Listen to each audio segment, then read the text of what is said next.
ቆዳሽ የበለጠ የተዋበ እንዲመስል ፀጉርሽም ጤናማና ሙሉ እንዲሆን ውድ የሆኑ የውበት ምርቶች ብቻ የሚያስፈልጉሽ ይመስልሻል? ዛሬ ግን በየቤታችን በምክንያታዊ ዋጋ ልናገኘው ስለምንችለው ስለ አንድ ትንሽ ተፈጥሯዊ ዘር እንነጋገራለን። ተልባ። ይህ ትንሽ ዘር በውስጡ ፋይበር፣ ኦሜጋ 3 እና ሊግናን የተባሉ ድንቅ የእጽዋት ውህዶችን ይዟል። ግን ተልባን በትክክል ለግሎ አፕ እንዴት መጠቀም እንችላለን? በዚህ ቪዲዮ ውስጥ ለቆዳሽ፣ ለፀጉርሽና ለአጠቃላይ ውበትሽ የሚጠቅሙ 7 ውጤታማ መንገዶችን እና ልትጠነቀቂባቸው የሚገቡ አበይት ነጥቦችን አብረን እንመረምራለን። እስከ መጨረሻው ተከታተይኝ። ተልባ ምንድን ነው? ተልባ ወይም ፍሌክስ ሲድ ትንሽ ቡናማ ወይም ወርቃማ ቀለም ያለው ዘር ነው። በመጠን ትንሽ ቢሆንም በውስጡ የያዛቸው ንጥረ ምግቦች ግን በጣም የሚያስደንቁ ናቸው። ተልባ በፋይበር፣ በእጽዋት ፕሮቲን፣ በጤናማ ስቦችና በኦሜጋ 3 የበለጸገ ነው። ነገር ግን አንድ እውነት እንነጋገር። ተልባ የአንድ ጀንበር ማጂክ ግሎ አፕ አይደለም፣ መድኃኒትም አይደለም። ጤናማ አመጋገብን፣ በቂ ውሃ መጠጣትን፣ እንቅልፍንና ትክክለኛ የቆዳ እንክብካቤን ብቻውን ሊተካ አይችልም። ነገር ግን ከነዚህ ጤናማ ልምዶች ጋር ሲጣመር በጣም ጥሩ ተፈጥሯዊ ረዳት ይሆንልሻል። ሁለተኛ፣ ለቆዳሽ የሚሰጠው ጥቅም። ግሎ አፕ ስንል መጀመሪያ ወደ አእምሯችን የሚመጣው የፊት ቆዳችን ነው። ተልባን በመብላትሽ ብቻ ፊትሽ ወዲያው ያበራል ማለት አይቻልም። በውስጡ ያሉት ጤናማ ስቦችና ኦሜጋ 3 ግን የቆዳሽን እርጥበት ለመጠበቅና ለአጠቃላይ የቆዳ ጤናሽ ከፍተኛ አስተዋጽኦ አለው። በተለይም በተልባ ውስጥ ያለው ፋይበር የምግብን መፈጨት በማስተካከል ሰውነታችን አላስፈላጊ ነገሮችን እንዲያስወግድ ይረዳዋል። እውነተኛ የውበት ሚስጥር ደግሞ ይሄ ነው። ውበት የሚጀምረው ከውስጥ ስለሆነ። ስለዚህ ተልባን እንደ አንድ ጤናማ የምግብ አካል አስቢው እንጂ እንደ ፈጣን ተአምር አትመልከቹ።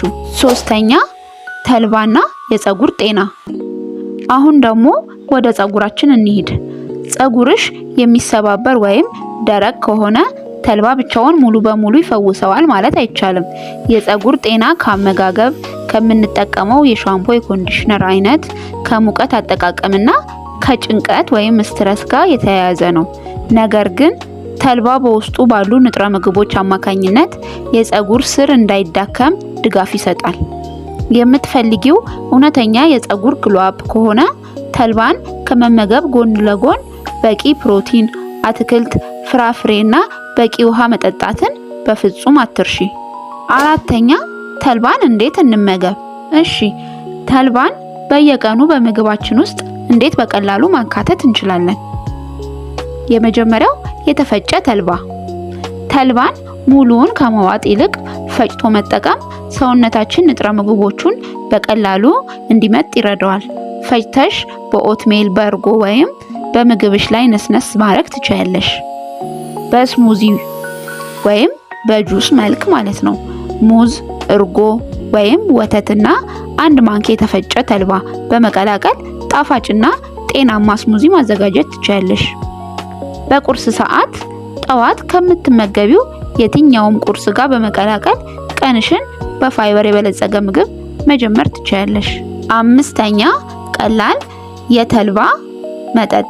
አሁን ደግሞ በጣም ቀላል የሆነ የተልባ መጠጥ እንስራ። በአንድ ብርጭቆ ለብ ያለ ውሃ ውስጥ አንድ የሻይ ማንኪያ የተፈጨ ተልባ ጨምሪ። በደንብ አማሲውና ጠጩ። አንድ አስፈላጊ ማስታወሻ እዚህ ጋር ተልባ ከፍተኛ ፋይበር ስላለው ሁልጊዜ በቂ ውሃ መጠጣት አለብሽ። እንዲሁም ከዚህ በፊት ፋይበር አብዝተሽ የማትመገቢ ከሆንሽ በትንሽ መጠን ጀምሪ። በአንዴ ማብዛት የሆድ እብጠት ሊፈጥር ይችላል። ስድስተኛ፣ በቤት ውስጥ የሚሰራ የተልባ የፀጉር ጄል። ተልባን ከመብላት ባሻገር ለፀጉር ስታይሊንግ የሚሆን ተፈጥሯዊ ጄል ማዘጋጀት ይቻላል። አሰራሩም ተልባን ከውሃ ጋር በዝቅተኛ እሳት ላይ ቀቅዩ። ውሃው ከዘይቱ ወይም ከወፍራሙ እና ከጄል የመሰለ ነገር ሲያወጣልሽ ከእሳት አውርጁ። ሲቀዘቅዝ በንጹህ ማጣሪያ አጣሪው። ይህ ጄል ከርል የሆነ ፀጉርሽን ለማስተካከል ወይም እርጥበት ለመስጠት መጠቀም ትችያለሽ። ጥንቃቄ፣ ይህ በቤት ውስጥ የተሰራ ተፈጥሯዊ ምርት ስለሆነ መከላከያ ወይም ፕሪዘርቫቲቭ የለውም። ስለዚህ በትንሽ መጠን ሰርተሽ በፍሪጅ ውስጥ በማስቀመጥ እና በጥቂት ቀናት ውስጥ መጠቀም አለብሽ። ሽታውን ወይም ቀለሙን ከቀየረ አትጠቀሚበት። ሰባተኛ የእውነተኛ የግሎ አፕ ሚስጥር። አሁን ደግሞ ስለ ዋናው እውነት እንነጋገር።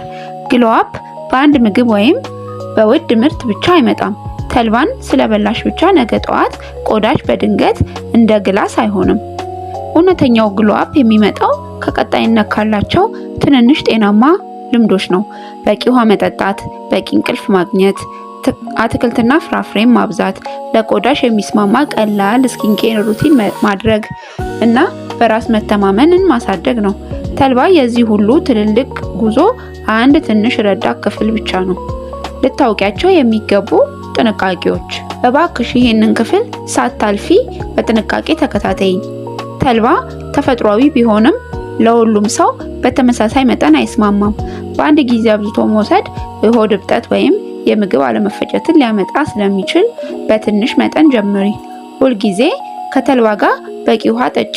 ነፍሰ ጡር ከሆንሽ ወይም የሆርሞን ሕክምና ላይ ከሆንሽ ወይም ልዩ የጤና ሁኔታ ካለብሽ በመደበኛነት ከመጠቀምሽ በፊት ሐኪምሽን አማክሪ። ስለዚህ ውድ እህቶቼ ተልባ ትንሽም ቢሆን በጤናማ የአኗኗር ዘይቤያችን ውስጥ ትልቅ ቦታ ሊኖረው ይችላል። ሁልጊዜ አስታውሺ፣ ውበትሽ የሚጀምረው ራስሽን ከመውደድና ከመንከባከብ ነው። ይህ ቪዲዮ ከተመቸሽ ላይክ ማድረግ አትርሺ። ለተጨማሪ የቢዩቲ ሄር ኬር እና የግሎ አፕ ምክሮች ቻናሉን ሰብስክራይብ አድርጊ። እስኪ በኮሜንት ንገሪኝ፣ ተልባን ለፀጉርሽ ወይም ለቆዳሽ ተጠቅመሽ ታውቂያለሽ? ልምድሽን በኮሜንት ላይ አካፊኝ። ቻው።